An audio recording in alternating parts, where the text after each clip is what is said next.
Hey, what's happening? Jason Marsden here. Do I look familiar? I was on '90s television, Boy Meets World, Step by Step, all that. You might have heard me in some animation. Anyway, you want to hear me talk with Anthony? Then hear me talk with Anthony. It's the Anthony Rogers Show.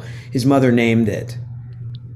Republican Anthony Rogers has no previous political experience. Rogers, a comedian, is well known for a podcast called The Anthony Rogers Show. Hey man, this is Tommy Chong, and right now you're listening to The Anthony Rogers Show. Hey all you cool cats and kittens, it's Carol Baskin, and you are listening to The Anthony Rogers Show. Hey y'all, this is Kevin from Candlebox. You are listening to the funny man, Anthony Rogers. Hey, my name is Alex Sulkin, writer of Ted and Family Guy, and you're listening to The Anthony Rogers Show. Lucky you.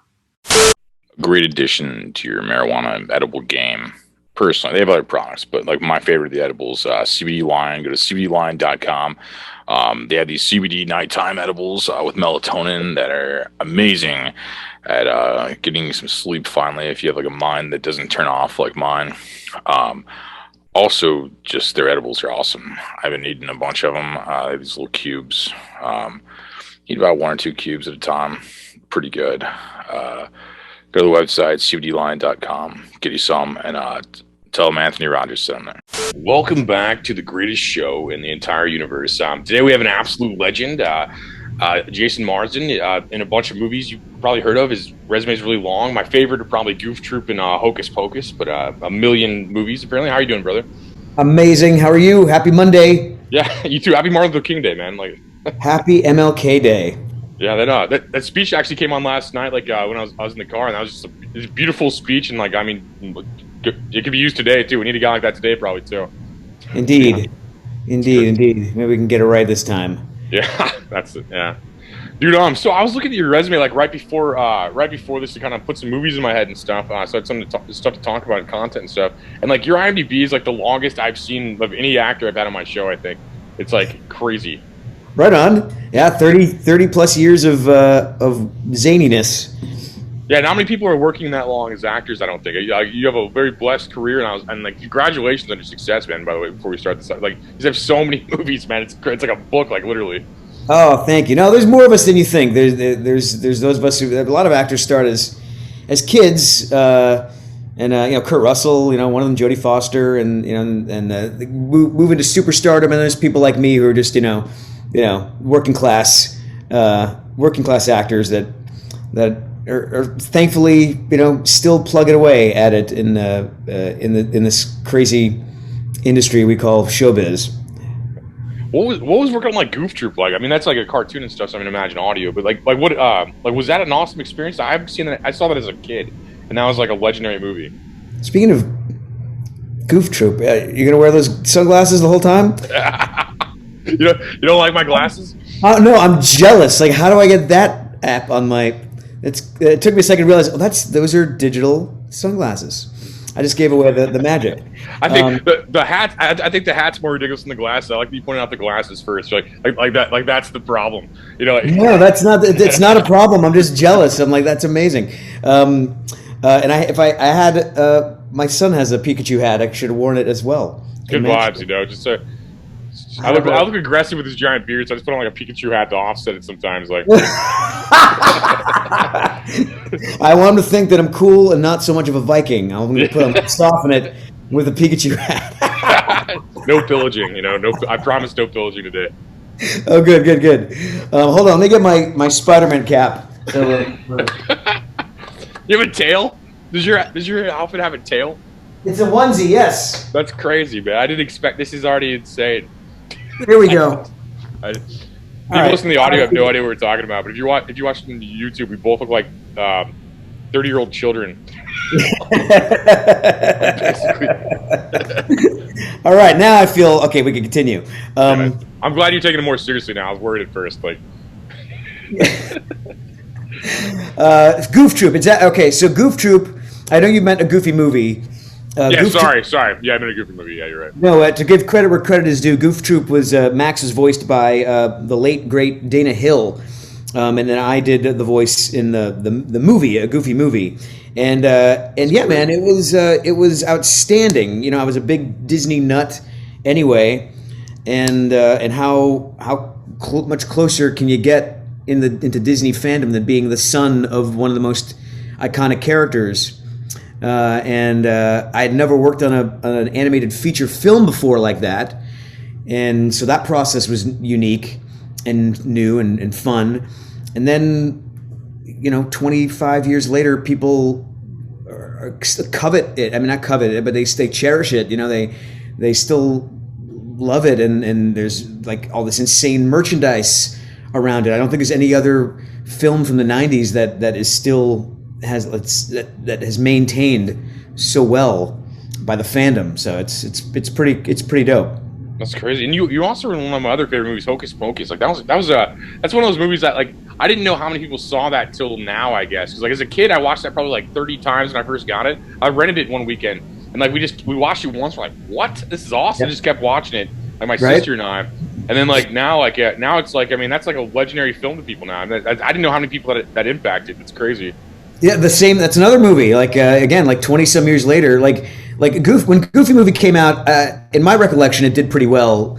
When Hocus Pocus came out, it kind of like came and left. It was released in July of all places. I was told that is weird. That it didn't want to compete. Disney didn't want it to compete with Nightmare Before Christmas, which was coming out. So they wanted to keep them separate. But then, now people are watching it every year. Like we watch, Bad Santa or Elf or Christmas Story, and again the merchandise and the fandom, and they're making a sequel and all this stuff. It's pretty cool. It's pretty cool. As an actor, you show up. One of my peers said we were like plumbers. We show up, we fix the thing, and we're good at it. And then we move on, and maybe they'll invite you back to fix another thing, or maybe it'll be a big payday, or you'll just move on to the next sink. That was just one of those. It was one of those gigs that I did, and now look where it is. I get to talk to you, and I fly around and make appearances like I'm in a rock band. It's pretty dope. Yeah, I see that initially. It seems kind of fun, man. You were the cat's voice. Like, to clarify, like you were the cat's voice in that movie. Yes, just the cat's voice. That's like one of the best characters. Like honestly, that was one of. Yeah, the onesie I'm wearing, a fan gifted me. It's a Binks onesie. That's where he's got a cat head. What? That's crazy. Hood and the tail. Hence the tail. It's the cat tail. You got up and I was like, I'm not the only child here. Like I just realized. It's cold in here, so. No, I get it. That's crazy. That movie was like I can't believe how legendary that movie was. And like I said, it was almost like a Waterworld or something that didn't get its time, but like now it's like this cult icon movie. Like it's just like kind of interesting, man. Dude, now that's a movie I want to see, like not rebooted or revisited, but I loved Waterworld. I loved it. It was epic. I've seen that multiple times, and Dennis Hopper's like ridiculous in it. But that's like that whole that storyline, those characters, I would love to see again. They keep rebooting. They're doing like Willow as a TV series. They're doing. I just read about that movie with Hugh Jackman and the fighting robots. They're turning that into a TV series. Like I'd like to see more Waterworld. Yeah, Waterworld was weird because I remember being a kid and like they're pushing it hard at like Disneyland and all this different stuff, but then it bombed from their eyes, I think. But then like what do you mean from like a blockbuster standpoint? But like a lot of people still watched it, and then like today it's still like a really good movie. It's it has like a cult following, kind of like I would say like Hocus Pocus is. But I think the good thing about Hocus Pocus is like it's a yearly holiday, so every year it gets bigger, and they show their kids like people my age are showing their kids now and stuff. Like you probably have like what 3 generations of people watching that movie now. Yeah, that's crazy. Yeah. Crazy. I guess there's no holiday that you can watch Waterworld annually. Yeah, not yet. Yeah, It's monsoon season. Let's watch that Kevin Costner movie, the one with all the water. That was good, man. So, how did you get into acting originally? If it's not too cheesy of a question, like.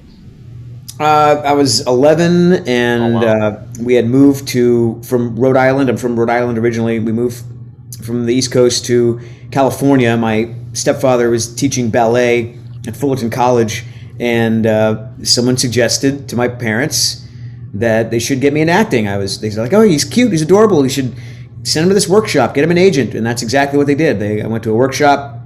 The workshop introduced me to an agency. The agency signed me like that day, and like the next day, I remember the next day, immediately started sending me out on auditions, voiceover, commercial, television, movies, and it was exciting because I had to we were still living in Orange County. We had to commute to like Hollywood for auditions, which is about, with no traffic, maybe 45 minutes. But there was always traffic, so my mom always had to pick me up from school early, which was cool. And then I would just sort of started booking things here and there. I would say, for me, definitely right place, right time. Maybe a little bit of talent. Because if you look back, like mid '80s, I mean, there was really no diversity. It was, if I was going out for a role, it was either me or the blonde kid. There was no. They would never really mix up anything, so the pool was a lot smaller. So that's how it worked out for me. So if you're listening or watching at home, watch movies, cute, adorable, and get an agent. That's what. Yes. That's the business plan. That's all you need. That's all you need. And now a good Twitter following. Add that, and you're golden. That's funny. No, it's awesome, man. You definitely have I was literally I think I've literally addressed this 3 times now, but I think your resume is crazy. Literally, you have so many movies, man. You're in anime. You're in all this different. You have touched almost every type of genre, every genre of movie almost. Even that's crazy. I've been very fortunate, my man. No, it's awesome. I was happy for you reading it. I was excited that people are doing this well, man. It's that's crazy. Lion King 2. I mean, that's crazy. Tarzan, Monsters University. I mean, these are huge. These are epic movies, man. I mean, Garfield. I mean, these are just crazy epic movies, man. Like I said, I'm excited for you. Thank you, Anthony. Killing it, man. Thank you. It feels good. Wait, what were you saying? Sorry. No, I say it feels good. I am not. I do not take for granted the experiences that I have had, and a lot of the stuff I've worked on, or I've been truly a fan of. So to be part of, I'm very fortunate. Thank you for recognizing that. Oh, no Thanks problem. for being proud of me. No problem. You have 30 of my childhood dreams, I think. I'm really wow. I didn't know this was a dream until I read this. I took them all from you, so you have none left. There's only enough room at the top for one guy, and it's Jason Marsden. Yes. That's funny, man. So what's what was one of the first moments you kind of realized you're wow, this is a career now. This isn't just I imagine there's this uphill thing even for a child actor like that transition to an adult actor, this uphill kind of thing. You're okay, your mom's taking you places, okay, blah, and then you're wow, I'm an actor now. This is my job. What was that moment for you? I guess when I booked The Munsters, it was my first TV series. It was a series regular role. It lasted 3 years. Oh wow! And it's a steady gig, and with it came, an extra layer of popularity for me, an extra layer of confidence and ego, and then I realized, I think I could do this for the rest of my life. I really, really like this. We were shooting on the Universal Studios lot, which was really cool because they were also shooting at the same time Dick Tracy and Back to the Future 2. Oh, wow.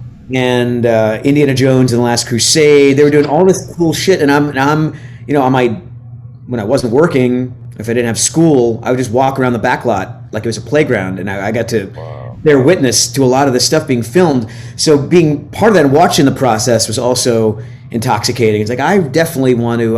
There was some point I thought about being an animator because I like to draw, but I really like filmmaking. I like working in film and television, and that's what I want to do. That's where I want to stay. That's crazy to be around that. That's gotta be magic, man. Every one of those movies you named was magic for different reasons. It's gotta be crazy to be around that. And do you have any crazy fan stories? Like people just obsessed with you? Is it they've seen something they're they just straight stalk you or something No, I'm not that popular. I mean, I've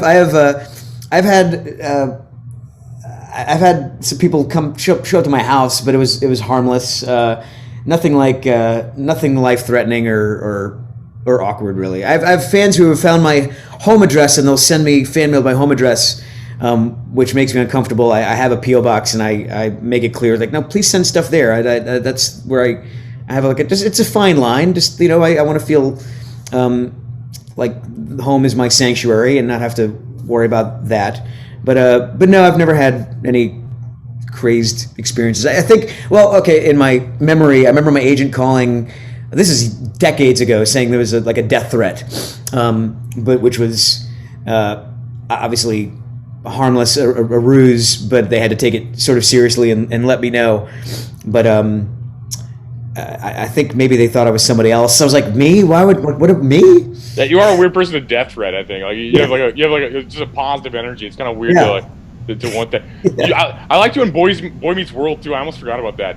Like that's probably where I first like found out about you. I think was like as a kid watching Boy Meets World, and then like and then I think like looking like when I like had you on like Instagram and looked back, I realized all the other stuff you were in that I saw. But like I think that's where that was a big role. I mean that was like Eric's like one of Eric's like best friends or something like that. Like I mean that's a huge role. You're on there recurringly like quite a bit actually. Like. Yeah, they actually wrote that part for me. That's why his name is Jason. I had originally read to play Eric, which is wonderfully played by my friend Will Friedle. I worked with the producer beforehand, and they just added me into the mix for a bunch of episodes. No, that's awesome. That was a good show. Like, did you watch that show, or is it just like you work on it, or like what? That's a good question. I don't think I think I watched the ones I was in. I think I watched a couple episodes that I wasn't in, but it wasn't for my demographic. Let's just say if I watched it, I would watch to see what Will got into, or I'd watch if there was a certain storyline or I had a certain guest star. I would check it out. Yeah, no, that makes sense. Is like working in. I could totally see that. It was like I'm from the Midwest, so like I watched everything, man. Like I literally tore through like every TV was the thing for the Midwesterns, Yeah. I feel like no, that was crazy. What was your favorite role you've ever had? I guess that is always a tough question to answer, especially your resume. Yeah, it's like you look through like 30 years. Like it's like if you printed it out, it'd be like 900 pages. Like I'm just. It's mostly it's every role. It's hard to pick a favorite because there's each experience means something different to me. Like I love Boy Meets World. I could say my character on Boy Meets World because I loved that experience in it, and I got a best friend out of that. I love a Goofy movie because of being part of like Disney fandom. There was a show I worked on when I was a kid. I was 17, called Erie, Indiana, and that was so much fun because like the producer and one of the directors was Joe Dante, who directed Gremlins, which I loved, and each episode was like making like a little like Twilight Zone kind of movie. I did a lot of like Munsters was like sitcom format, and Erie, Indiana was like single camera, they call it. So it's film, and it's made like little movies. And I played this weird character with white hair, and he had tattoos on his hands, and worked with some great people, and again learned a lot as an actor.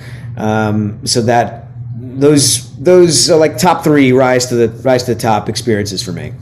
No, it's crazy, man. Like that's got to be hard. If you haven't seen it, I'd check it out. You might like it if you like Twilight Zone-esque kind of thing. I think it's on Amazon. Was that Erie, Indiana? You said. Erie, Indiana. Yeah, I saw it as a kid. I don't recall much of it. I may have to rewatch it because I do remember that being awesome as a kid. Like wasn't that a couple? When did that come out? It came out in 90-something, 91, okay. 92. Yeah, I thought I remembered it being cool. Yeah. Yeah, the first episode is like this kid finds out his neighbors are keeping her sons young by keeping them in giant beds that look like Tupperware. Oh. Called Foreverwhere. Hold on, I got a train coming. It's going to get loud for a second. It really makes the ambiance in it. Yeah. I think, it's like I had 2 words. It's a podcast, man. Hold on, I'll be right there. I'm doing a podcast. Meet you at the next station. All right, I think that's the loudest it's going to be. So where are you out of again? I live in Nashville. That's cool, man. That's a cool town. I love it. I'm a couple hours from there. I like that town. Where are you? I'm in St. Louis City right now. St. Louis, Missouri? Yeah, I am. I haven't been there yet. Have I been? I don't think so. I'm from Missouri. I like all of Missouri. Like to be honest with you, I'm in the city because my wife's a teacher. So like we'll get these like Airbnbs I'm in right now and like live in the city sometimes. But I'm throughout Missouri, man. I like the country a lot more to be honest with you. But like especially right now. But I like the food out here, man. That like the pho and all this, or the pho, I guess you call it. Really? Vietnamese food's just fantastic out here, man. Like in St. Louis, There is, St. Louis Vietnamese food, bro. I'm sorry. I know I would not have associated that with Missouri. It's so good. It's so good, man. In the city, like, I mean, like, it's fun, man. But no, Nashville's a cool town too. Cause like, when I first went there a couple years ago, I'm like, wow, the music industry still exists. You know, they had like record label buildings, all this stuff. I'm like, it's an inspiring town to be in, honestly. Like music rose pretty cool. Like, I love that whole area, man. Like the past, I stayed in like Johnny Cash's his old apartments on Airbnb. I stayed there one time. That was pretty cool. No, oh, that must have been great. Oh yeah, no, it was awesome, man. It was like Love Johnny Cash. I gotta remember. Yeah, no, me too, man. You're in a great town for that. I mean, you had Elvis out of there. I mean, you had a lot of people. I mean, Elvis was out of Memphis originally, but he still did a lot of work there. There's a lot of good juju, a lot of good magic created by a lot of musicians that came through here or established it here. What I was surprised about when I first visited, I thought it was just all country, all honky tonks, and I'm like, oh no, if you leave Broadway for a second and you go to places like the Basement or Exit In, there's local like rock and hip hop, and there's so much more. And just outstanding. And as far and you mentioned like the industry, like that's here. That whole aspect is foreign to me. Like the music industry is so different from than the film TV industry. I don't know how people make a living. Like you got to be so different. You got to be not just talented, not have a big following, but you have to be so marketable. In a way, it doesn't leave a lot of room for everybody else. It's crazy. No, yeah, music seems like crazy to be in for sure. There's a lot of bands that you wouldn't expect live in Nashville too. I think like one of the brothers from like Lit is in your town, and then like I think Bowling for Soup's in your town. I interviewed both those guys. I think they're both in Nashville too. And this, we got Battle Black. We got Jack White set up shop here. Oh yeah, that's right. That's the biggest one, probably Jack White. Black Keys. Right, I see them running around every so often. One of the Dan Auerbach, he's like my height. I love it. It's a great band. That was good, and both those bands are kind of the same. Like White Stripes and Black Keys are like a similar band, like a drummer, guitar player kind of vibe, and like yes, it's really interesting. Like I don't know if you'd have the Black Keys without the White Stripes, almost, you know. I agree, and you know it's funny. I think there's a rivalry. I heard that Jack White and Dan Auerbach have some friction because Jack White claims like they ripped off that sound. I'm like, it's. First off, that's weird for him to say because Jack White. I mean, every musician is not ripping off, but they're playing as they're absorbed because they've absorbed something from someone they appreciate. And Jack White is such a supporter of other musicians. I'd hate to think that's true, but there was like some animosity happening. No, when you have people that are too alike, they either like become best friends or worst enemies. Like it's just a weird thing I see with people. Like when there's too many similarities within individuals. Like. Do you play music? No, I tried to as a kid, but I'm untalented. I realized that, and then when with that beard, I thought that beard comes with like a bass. I wish, man. I wish, and then I wish it was like 1962 to 1998, where it was like super profitable too. You know, I would have went into that if there's a music industry when I was younger, probably. But I grew up in like the worst time ever to be a musician, like the early 2000s. You know. Oh, gotcha. That was the worst time ever. I went to comedy instead. What would you like? Say somebody's listening to this or watching this, and they want to get into like acting or whatever, like your style of acting, like called successful. What would you advise them to do? You know, like a kid at home or something like that, one to be the next Jason Marsden or something. You know, to be a successful actor, a masterclass by Jason Marsden. Well, I always suggest whether it be on camera or voiceover, acting classes is essential. Theater classes, improv is essential. Just anything to help you kind of get out of yourself, out of anything to get you out of your head. If you're in an area that has industry, find an agency, get headshots done. Maybe, make your own. We have the resources. You can make your own show. Like you're doing, Anthony. At Revolution Coffee Company, we are dedicated to giving you the best cup of coffee you have ever had, while supporting those who keep us safe. We roast our coffee daily, and we offer same-day shipping. Our coffee never sits in a warehouse or a shelf getting stale. Our prices beat our competition, and our coffee speaks for itself. Check us out at revolutioncoffeecompany.com. Your own stand-up comedy show, make some short films, get a group together, just do it. The success will only come if you love it. You can't create a successful career. You can't make a hit. You can only just be really good at what you do and love it, and know that you're going to deal with a lot of judgment and rejection and judgment about things that you can't control, and you have to be able to rise above that as well. So it's a lot of talent and a lot of strength. So just be prepared for that. I've been doing this for 30 plus years, and you're blown away by my resume, and I'm like, yeah, that's great. It's not guaranteeing me more work. I mean, trust me, it does not help. That is in a way not like being a plumber. A plumber has references, and you're like, oh, I want that plumber. You can reference me all day long. It's not going to get me in the door. So you have to love what you do. That's weird that you say that, because like the way I would make movies, I would find guys that already have followings, been in huge stuff, put them all together. But does that not happen a lot in Hollywood or the film industry or something like that? Well, also, I mean, I left LA about 10 years ago.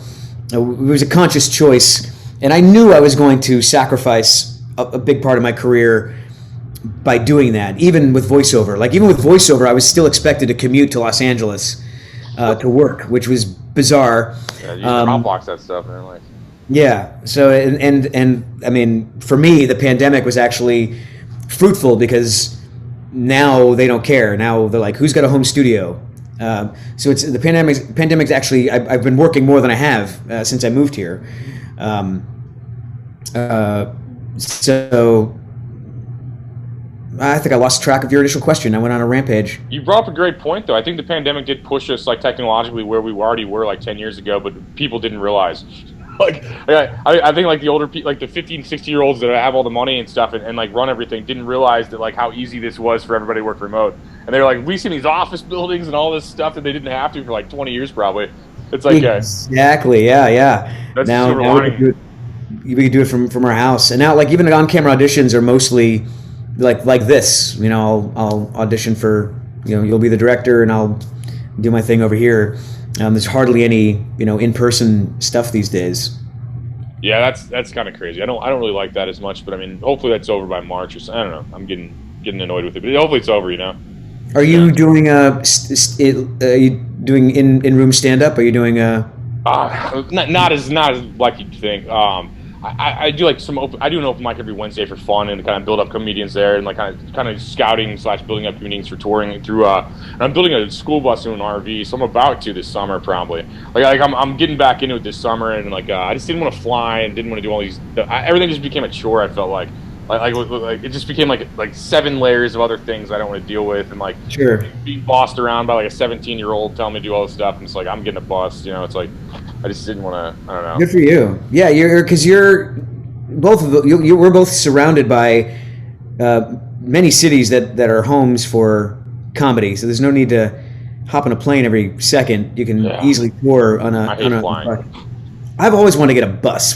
How big is your bus? It's a 40-foot long school bus from 2004, the year I graduated high school actually, and then. Nice. And then my wife and I just remodeled most of it. It's on I'll send you some pictures at some point. But we remodeled most of it to where it's about 70% done at this point. We slept in it for the first time on Christmas Eve with his giant king size bed in there. Nice. We're putting a shower, a bathroom, all stuff. We're wiring water still, but I mean we'll have just it's basically like a RV except for it's sturdier because RVs are kind of flimsy and I didn't really trust them with rolling and anything that happened, and a bus is way stronger. So I just basically kind of just did the remodel with the bus, It's a stupid, boring question. Your audience isn't gonna like this, but I'm curious. What's an engine like in a bus? Is it difficult to maintain? Are they reliable? Not yet. It's a diesel. I imagine I'll probably take. I'm kind of an idiot with vehicles, so I'll probably take it to diesel mechanics and to kind of just keep maintenance on it. But it's not that bad so far. But we haven't driven it very far yet either. We turn it on. It's on my wife's family farm, so we'll turn it on and drive it around a little bit.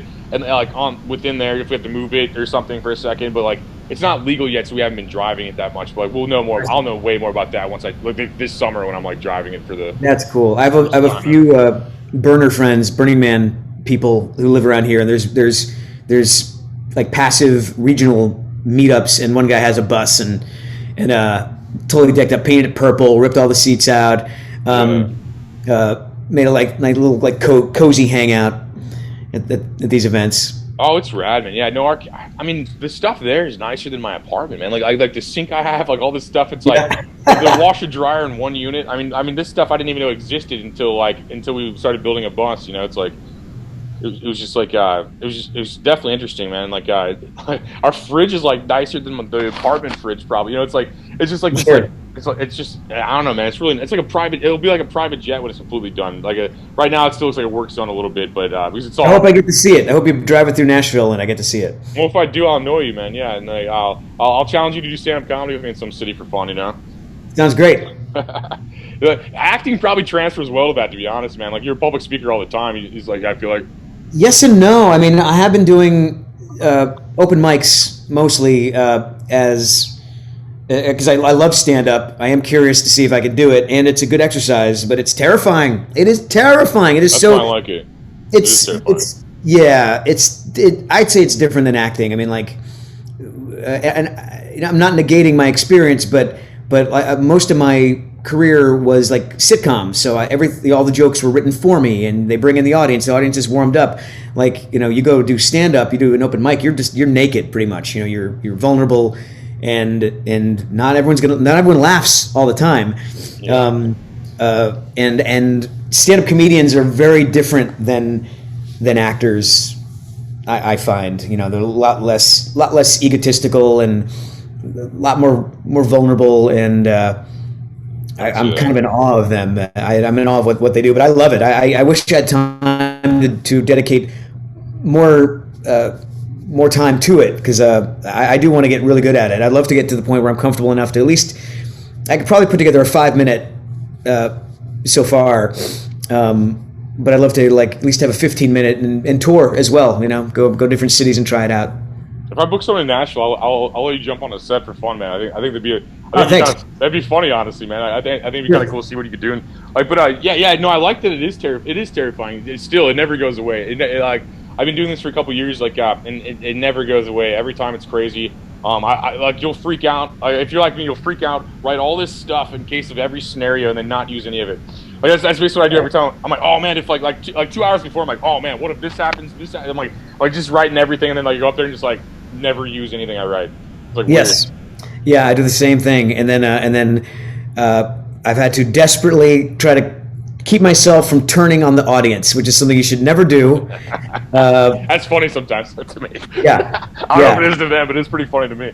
There was one guy who had just moved to Nashville, and we were talking before he went up on the open mic, and he was very excited, and his stuff just wasn't landing at all. It was a dive bar, and people, when you do an open mic at a dive bar, this, but no one has to laugh. No one has to pay attention to you. They came in. Some people didn't even realize there was a comedy show, and they didn't want to be bothered. So he was not landing, and he was just relentlessly making fun of them, and it just got worse and worse and worse.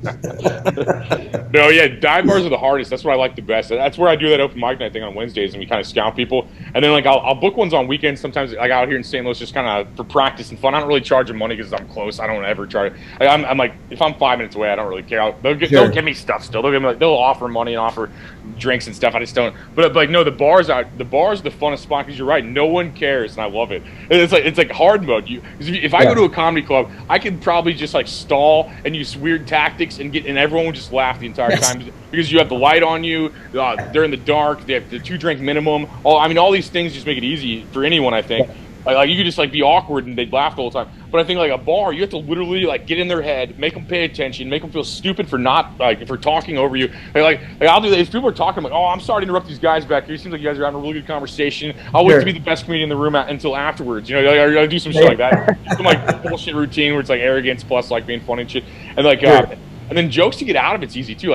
Almost your joke's bombing. You just have to have a joke out of your bomb, and then you're fine. If a joke doesn't land, you're like, well, man, there's so many ways out of that. I think it's the easiest job in the world, actually, to bullshit. If I was a doctor, I probably couldn't bullshit as much. I don't know what being a doctor's like, but I imagine you couldn't bullshit as much as a comedian. One of my friends, Chance Willie, you have to see, he's very funny, but one of the things he does to get out of a bomb is he'll be like, does anyone have a pen so I can cross this one off? That's great. No, it's great. Yeah, and it probably hits every time. Because Yeah. I imagine that hitting every time. Yeah, and that's what it's about. You just have to have and like a lot of people get caught up in that and like, oh man, they don't like me. They're too critical of themselves. They're too self-critical. It was like, you're gonna bomb no matter what. I mean, I bombed several times and I've done awesome several times. It's you're never gonna. I mean, unless you're Dave Chappelle, you're not gonna be 100% probably. Yeah, exactly. But I mean, that guy. I mean, that's the guy like you. He's been in his industry for like 30 years. You know what I mean? It's like, oh yeah, that's why he's good. That's why he's probably top of his game is because he's been doing it so long. You know, I've only been doing it a couple years. You know. Yeah, doing it so long and like relentlessly. Like I know that one of the guys here, his name's Brad Sativa, and he's very talented. But he's every night he's doing something. I mean, we have open mics almost every night of the week here in Nashville, but Yeah. he is doing it every day, or going from like one mic to another, and then he hosts shows and he'll produce shows. He's always doing it. Like the best way to become a good comic is just to keep putting yourself out there. No, I agree. Best thing with anything, probably. I mean, same with that. Yeah. Same with what you're doing. Probably just like keep doing it, putting your hours, man. Like the Malcolm Gladwell 10,000 hours guy kind of the theory. Like I think that's huge, man. Like, yeah, no, that's it. I'd be interested in now we're stuck on this. I feel like I'm stuck on seeing you as a comedian now. I'm almost like stuck on like talking you into doing comedy. I want to do it. I mean, I do. I just scheduling. You know, I with pandemic, and then I'll go out of town, or I'll have my son. But believe me, I would love to. But I still haven't found my voice yet. I don't know what kind of comic I want to be. I've written like one-liner jokes. I can tell stories as well. But mostly, I just need to be comfortable. Once I'm comfortable failing, which I'm not comfortable failing just yet. Then I think I can own it a little bit more. I just have to get over the terror a little bit. No, you nailed it. I think like when you win so much, it's hard to go back and lose sometimes. Like I'll try something I'm not like fantastic at. I'm like, wait, what? I'm not just awesome at this? Like, how am I not just like? Yeah, I'll do so many other things that are like doing well. Like this podcast is doing pretty well, and a couple other things. Like, and I'll try like I don't know, like math or something, and I'm like, oh man, I'm bad at math. I'm just joking, but like I'll try something else, and I'm like, oh man, I'm not just like a master of this thing. Yeah, of course. No, you're right. That's a good point. It is hard to do that. I see a lot of bands do that. They'll blow up in like a town, and then they go to like Ohio next, and there's like 2 people there. They're like, wait, what? And they'll have like 1,000 here, you know. And like I can see that in music a lot too. That's why I said earlier. It's like you have to love it. You have to have a confidence that you are good at it, and roll with whatever scenario that you're in. You know, I think every performer needs to treat an audience of 2 like an audience of like 2,000. You know, it's that's so hard in comedy. That's so hard in comedy. It is hard in comedy, yeah, for sure. The energy is everything. Because the energy is like, if you have 2 people there, it's so hard. Like, I'll do it. You're right, though. You have to do it, but it's hard, man. Like if you have a low crowd, I mean, these crowds, everything. Like in comedy, like without the crowd, I mean, I don't even know what to talk about. You know what I mean? Like I couldn't. Like this is a podcast. This is 2 people talking. It's a little easier. Like I'll be the only one talking, and then just 2 people are just staring at me. Like that's like I remember that like back in the day. That was like because I do shows where there'd be like 500 people at one and like 2 at the next, and I was touring and stuff. It was like just insane. Like 2014 or something like that. That's how it was. Like I do like 1,000 in like Oakland, and I'd go to like the next town like in like California to be like 2 people like that saw me in Oakland. You performed for 1,000 people? Well, yeah, I've done a lot of different like stuff like that. Yeah. Wow, that must feel amazing. It was fun. No, it was fun. Yeah, no, those crowds. Sometimes it's awesome. Other times it's like, man, is this really what I worked for? Just to talk to a bunch of people in a room. I'll think about, you know what I mean? I'll like think about both. I'll be like hypercritical of the situation, and then like also like wow, like feel the blessing of it too. You know? Sure. That wasn't like my show. Like that was like a huge underground wrestling thing that I was basically just. It sounded like you opened for something, or it must have been like a big event, like either concert. Yeah, it was an underground wrestling event. Nice. And I did like a comedy set like on that like before they were wrestling and stuff. In the arena? Yeah, well, it was a big warehouse in like Oakland, and it was just like there was so many. That was probably one of the bigger shows I did, and it wasn't even like a comedy show. It was just like just wrestling.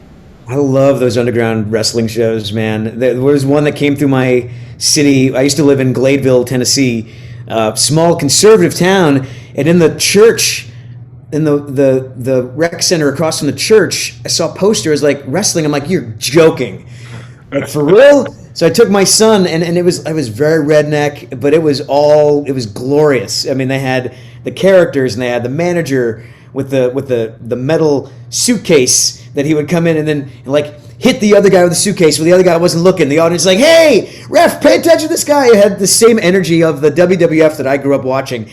I couldn't believe. I loved it. Loved wrestling. No, I wish it was good today. I wish the writing was good today. Like I feel maybe it's just not for me. Maybe it's for children, and I'm like 35 though too. I could just be that. But I like the attitude. I like a lot of there's a lot of good areas in wrestling, man. And the Tennessee's that's where before Vince McMahon put together all the wrestling federations, that was a huge one. I mean, Jerry the King Lawler was from there, and a bunch of big guys. I mean, Tennessee was one of the biggest federations of wrestling. And you still have this now because the WWE is so out of touch with most people. I think. I mean, no offense to them, but they're kind of out of touch because they're billionaires and just they've been winning so long. That all these pop-up federations are happening again, where it is good like that, like the one you're talking about.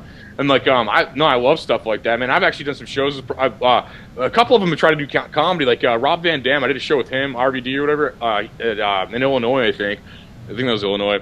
But I've done a couple shows with these wrestlers, and they're just fun guys. They just smoke weed all the time, and just have fun. That's what they seem like. I wish I had nothing better to do than smoke weed all day. I'd probably do that, but that's just where they're at. They worked for so long. They're rich from doing arena shows, selling merch for decades, and then they're just chill. I mean, they're some of the most chill comedians ever. They live like rock stars if they can, Totally. You're right. They are comics in a way. I mean, it's such theater. With acrobatics and they probably smoke weed all day to mask the pain. They got to be in so much pain. Oh, I bet. They're killing themselves. Oh my gosh. Oh no, you're right, man. That's probably totally true. Yeah, no, and they transfer well into comedy. Like RVD was pretty funny. Like he was a pretty funny guy, and he came from ECW and then was in WWE, WWF, I guess, then WWE, I guess. But I don't know him. I know Mick Foley does comedy. Yeah, he does. He's way bigger, I think. But at comedy, I think he's what you're talking about, man. That guy jumped off cages, like that guy was jumping off 100-foot cages, the 100-foot hell in the cell. He fell onto a table from that. And he's not a small human being. He's a large guy.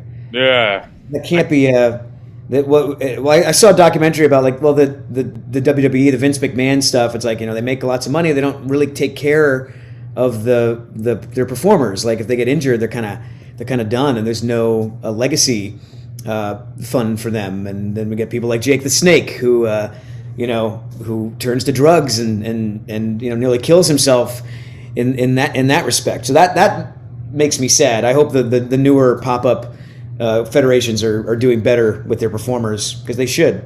Yeah, if you don't have a good girl in your life, I think you're gonna end up homeless, as an entertainer almost. All these guys, dudes are too stupid, man. I feel like that riding that fame cloud thing and success thing, and then all of a sudden it's stopping, and then having to humble yourself to go back to Shop and Save or something. That alone would freak me out. I mean, just thinking about that freaks me out. If I had to listen to some 17-year-old guy tell me how to grab carts or something like that, I'd freak out right now. I couldn't imagine Jake the Snake, who was way bigger than I am, doing arenas every single night, I don't know, doing cocaine off expensive hookers, and then go oh yeah, by the way, Walmart's still hiring. Yeah, you can go back in your original job. That's got to be crazy. I mean, just thinking about that scares me. Sure. It's got to be weird and humbling.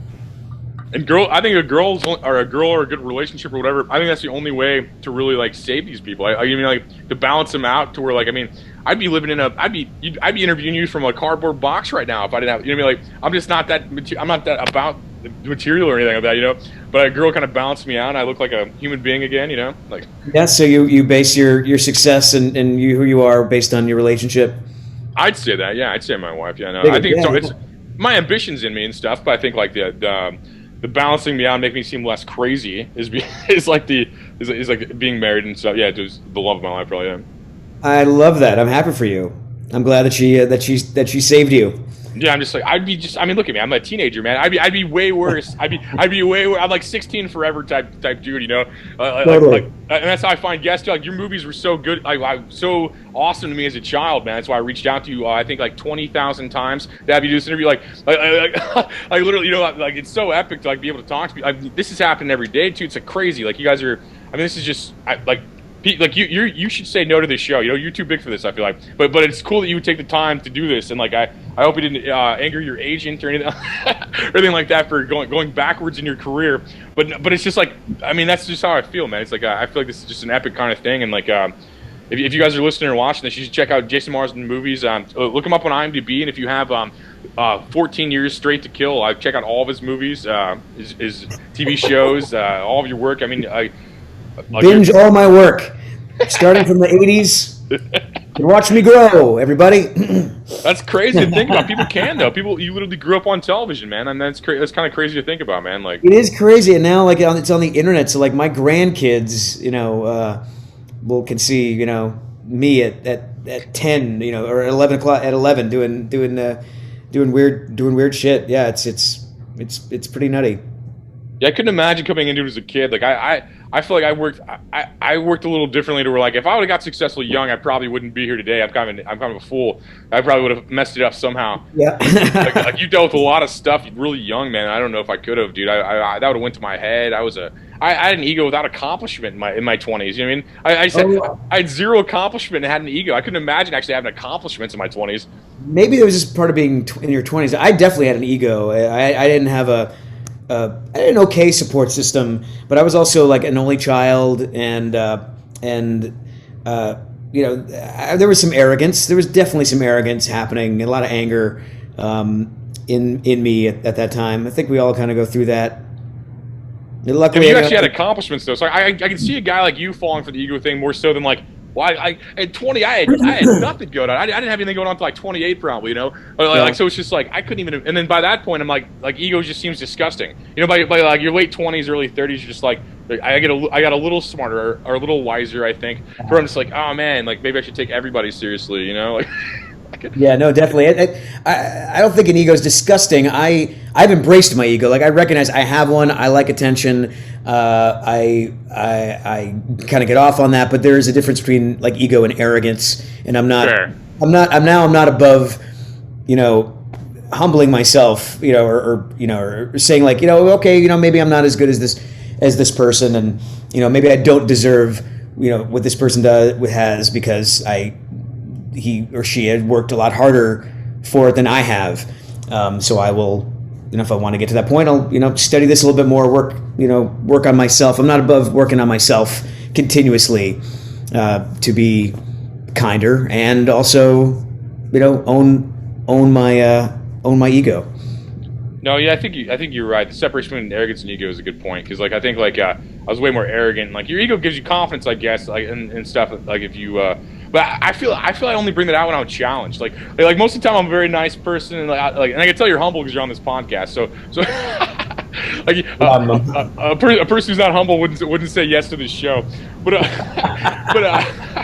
but no, I feel like when I'm challenged, I'll be like, what the fuck did you just say to me? Like, excuse the language, but I'll just flip out if someone challenges like oh, you don't do anything, blah blah blah. I'm like, what?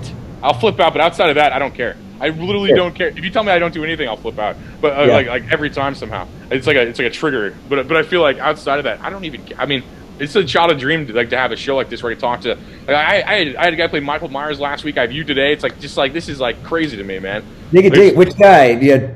Which guy? Oh, James Jude Cordy from Halloween Kills and Halloween 2018. Oh, okay. I know. I work with Tyler Maine, and he's a really nice guy. That's crazy. Yeah, that's what I mean. Like, that's just nuts. I mean, that's just living your dream all the time. It's like yeah. I felt like for me, I didn't grow up in this system where I grew up watching this. I grew up as like a fan kind of thing, or to where like I didn't even know it was possible. I'm from like the Midwest. I didn't even know it was possible to break into this. And then a podcast of all things I didn't even know what a podcast was 10 years ago. And like, even you couldn't even predict my adult job because it didn't exist as a child. You know what I mean? And then now like just to be in this circle of all this it's just weird, man. Like for you to say that's just crazy to me. Like I'm having a conversation with you, like, yeah, I know a different Michael Myers. That's pretty cool. It's just crazy to me as a kid, Like, that was me trying to one up you. That's my ego being like, oh yeah, Mike. I know Mike Myers. I know three of them, bro. Better than you, Mike Myers. Yeah, John Carpenter was on my podcast, bro. Oh man. I'm just joking. I'm saying that as you. Making me breakfast right now. Yeah, I'm saying that as you. You're like, oh yeah, man, John Carpenter, man. You're like, I got the actual star of that movie, the director. But no, it's just crazy, man. Like I think there's always that in entertainers too, like that and I think that keeps us going. The competitive edge. I think I'll see a guy like Pete Davidson and just straight hate him. I have no idea why. I don't even know this guy, and I'm like, this guy. I see what he froze. I'm like, he's like, oh, it froze.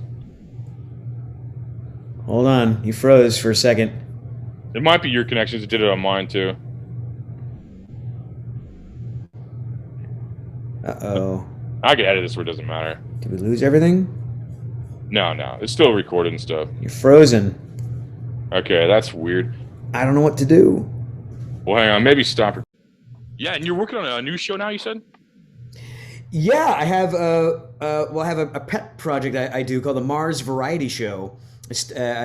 Living in Nashville, I'm surrounded by these great musicians and comedians. We were talking about that, and I found myself obsessed with these classic variety shows of the 60s and 70s, like Laugh-In and Hee Haw and stuff like that, and then we're talking about ego. My ego is like, well, I could host this. I know a thing or two about that. I could be like the Dean Martin, and then showcase all these great artists. So it's on YouTube. It's called the Mars Variety Show. I'd love it if people went to YouTube and hit subscribe, just like youtube.com/Mars Presents. That's the name of the channel. Hit the subscribe button. It really helps. It's free, and it showcases and supports local independent musicians and comedians and alternative performers. That's awesome, actually. That's a cool idea. Is that like so you do that live in Nashville, basically, and then you just like kind of put it together for YouTube? Yes, it's not really live. It's sort of like live to tape in a way, and then I cut it together. Okay, like SNL or something. Pardon? Like SNL, kind of like you practice these and then put them together. Or? Well, SNL is it's live. I mean, like what I do is I pre-record. So we have the option to do a couple of takes. So like I'll record. Oh, okay. First couple of seasons, it was like pandemic, so it was all self-feed performances. But the last season I did, the third season, the most recent one, we got a stage and got multiple cameras to shoot the musicians. I cut it together, and then I on a different day I did a day of recording comics, cut that together, and then curated each episode, mixing it together, adding commercials and little skits and whatnot. So that's it's more of a filmed thing than a live thing. That's awesome. And is there any other social media you want to throw out there before we get out of here? Yeah, I'd love people could follow me on Instagram at Jason Marsden. I interact there the most. That's how you and I hooked up. I'm on TikTok and Twitter. I'm on all the things, trying to get that following so I can book that next job. Well, dude, I appreciate you coming on here. And if you guys are watching or listening or whatever, however you consume the show, look up all Jason Marsden's work. I mean, he has an impressive resume, like we touched 30 times, I think. I think I've literally said that same sentence 30 times. Yes. But legitimately, so I mean it. So check out his work. Add him on Instagram. Check out his variety show. Thanks for coming on, brother. Thank you, Anthony. Thanks for watching the show. Go to deltaextracts.com. Get some rechargeable sticks. Get some edibles out of the Pop Rocks they sent me. Those are probably my favorite. Those are crazy. Go to the website. Check it out for yourself. Get it now.